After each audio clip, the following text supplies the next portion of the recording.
This video is sponsored by EduQuest. It's a digital marketing masterclass in Tamil. The struggle to find courses that truly speak your language, it's finally over.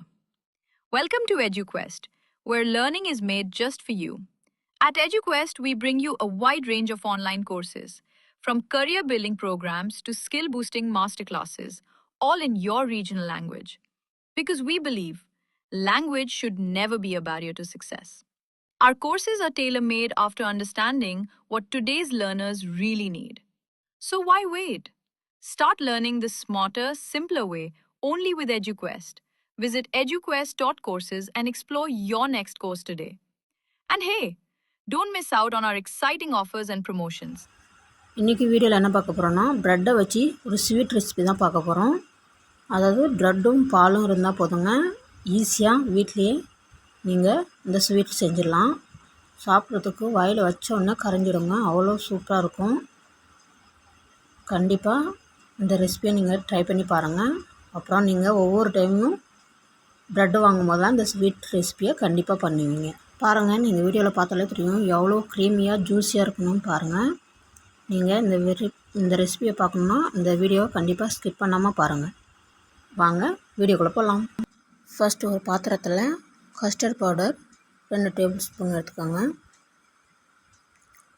அதை கொஞ்சம் கொஞ்சமாக பால் ஊற்றி நல்லா கட்டி இல்லாமல் கரைச்சி எடுத்துக்கோங்க. இது காய்ச்சி ஆற வச்ச பால் தாங்க. 2 ஸ்பூன் வந்து கஸ்டர்ட் பவுடருக்கு 4 ஸ்பூன் வந்து பால் சேர்த்து கரைச்சி எடுத்துக்கோங்க. இது ஓரமாக இருக்கட்டுங்க. அவ்வளோதான், நல்லா கரைச்சாச்சு.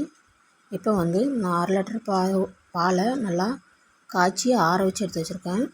அதை மேலே இருக்கிற ஆடையை எடுத்துகிட்டு வெறும் பாலை மட்டும் சேர்த்துக்கோங்க வேறு ஒரு பாத்திரத்தில். ஏன்னா இந்த பாலாடை நம்மளுக்கு வந்து தேவைப்படும்.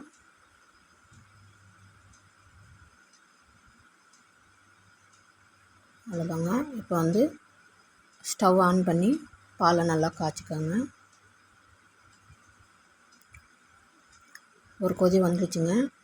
நான் ஏற்கனவே காய்ச்சி வச்சதால் இப்போ வந்து இதில் கஸ்டர்ட் பவுடர் மிக்ஸ் பண்ணி வச்சுருந்தோம்ல, அதை சேர்த்துக்கோங்க. நல்லா கலக்கிட்டு அந்த பவுடரை சேர்த்துக்கோங்க.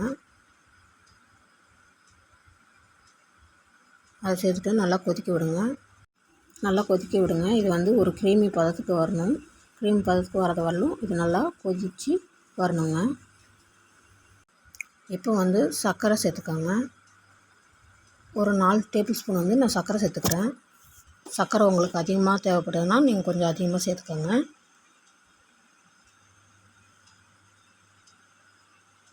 ஓரத்தில் இருக்கிறதெல்லாம் எடுத்து விட்டு நல்லா கலந்து விடுங்க. அடி பிடிச்சிக்காமல் பார்த்துக்கோங்க. எனக்கு வந்து சர்க்கரை பத்தலை, அதனால் நான் இன்னும் 2 டேபிள் ஸ்பூன் வந்து சேர்த்து நல்லா கொதிக்க விட்றேங்க.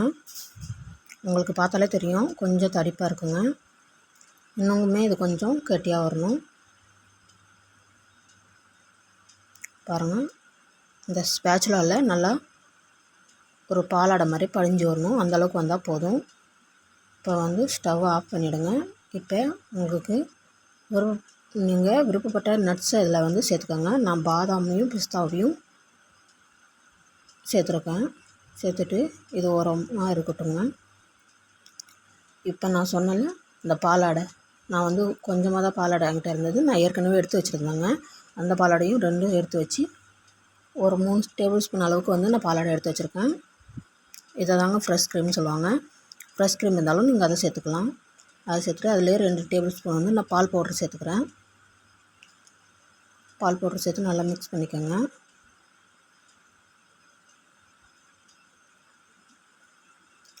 இப்போ வந்து கொஞ்சமாக நான் வந்து கண்டென்ஸ் மில்க் சேர்த்துக்கிறேங்க.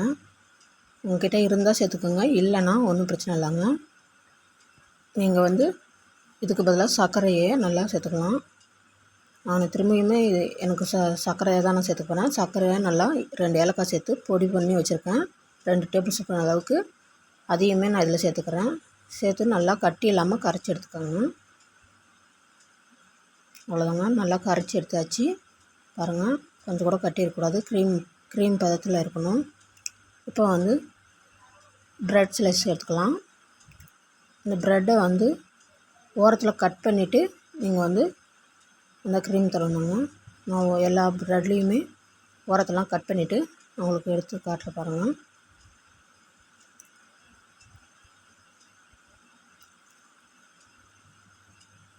அவ்வளோதாங்க. நான் வந்து ஒரு 8 ப்ரெட்டு துண்டு எடுத்துருக்கேன். எல்லாத்தையுமே நான் ஓரத்தெல்லாம் கட் பண்ணி எடுத்து வச்சுருக்கேன். இதில் வந்து இப்போ இந்த பாலாடை சேர்த்து வச்சுல இந்த ஃப்ரெஷ் க்ரீம், அந்த பவுடர், அந்த க்ரீமை வந்து இதில் நடுவில் நல்லா எல்லா இடத்துலையும் படுற மாதிரி ஸ்ப்ரெட் பண்ணி ஒன்றுக்கு மேலே ஒன்று வச்சுக்கோங்க.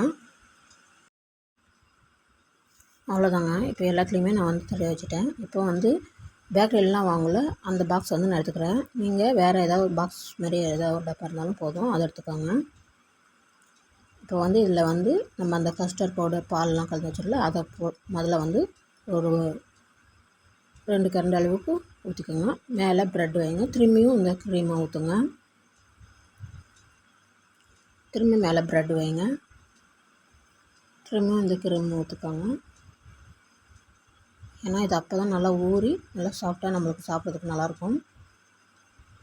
நான் 1/2 லிட்டர் பால் தாங்க இதுக்கு சேர்த்தேன். ஆனால் 1 லிட்டர் பால் வந்து கரெக்டாக இருக்கும். நல்லா சுண்டாக காய வச்சு அதையுமே சேர்த்துக்கலாம். இப்போ எடுத்து வச்சு ஃப்ரிட்ஜில் வச்சுட்டு அப்புறமா நீங்கள் எடுத்து சாப்பிட்டு பாருங்க, சூப்பராக இருக்கும். நான் ஃப்ரிட்ஜில் ஒரு 1/2 மணி நேரம் தாங்க வச்சேன். உங்கள்கிட்ட இப்போ கட் பண்ணி காட்டுற பாருங்கள் எப்படி இருக்குன்னு. பார்க்குறதுக்கு சூப்பராக இருக்கு பாருங்கள். உங்களுக்கு தேவைப்பட்டால் மேலே நட்ஸும் தூவி விட்டுக்கலாம், இல்லைனாலும் விட்டுடலாங்க. இப்போ வந்து நான் வந்து இந்த ஒரு துண்டை மட்டும் எடுத்து உங்களுக்கு கட் பண்ணி காட்டுற பாருங்கள். இது இன்னும் நல்லா ஊறி வரலங்க. ஊறி வந்தால் தான் இன்னும் டேஸ்ட்டு நல்லாயிருக்கும். நீங்கள் இன்னும் பால் கொஞ்சம் அதிகமாக சேர்த்துக்கிட்டிங்கன்னா நல்லா ஊறி இன்னுமே சாஃப்டாக வரும். இருந்தாலுமே டேஸ்ட்டு அட்டகாசமாக இருக்குங்க. நீங்களும் கண்டிப்பாக இதை ட்ரை பண்ணி பாருங்கள். உங்களுக்குமே இது ரொம்ப பிடிச்சிருக்கும். ஈஸியாக வீட்லேயே ப்ரெட்டு வச்சு டெசர்ட் எப்படி பண்ணலான்னு இந்த வீடியோவில் பார்த்தோம். ஃபஸ்ட் டைம் இந்த வீடியோவை பார்க்குறவங்க இந்த வீடியோவை ஒரு லைக் பண்ணிக்கோங்க. அப்படியே இந்த சேனலையும் சப்ஸ்கிரைப் பண்ணிக்கோங்க. பக்கத்தில் இருக்கிற பெல் ஐக்கானையும் கிளிக் பண்ணிக்கோங்க. கண்டிப்பாக நீங்கள் ட்ரை பண்ணி பாருங்கள். இந்த ஸ்வீட் உங்களுக்கு கண்டிப்பாக ரொம்ப பிடிக்கும். ப்ரெட்டும் பாலும் இருந்தால் போதும், டக்குன்னு இந்த டெசர்ட் செஞ்சு முடிச்சிடலாம். இந்த வீடியோ உங்களுக்கு எல்லாருக்கும் பிடிக்கும்னு நினைக்கிறேன். தேங்க்யூ ஃபார் வாட்சிங்.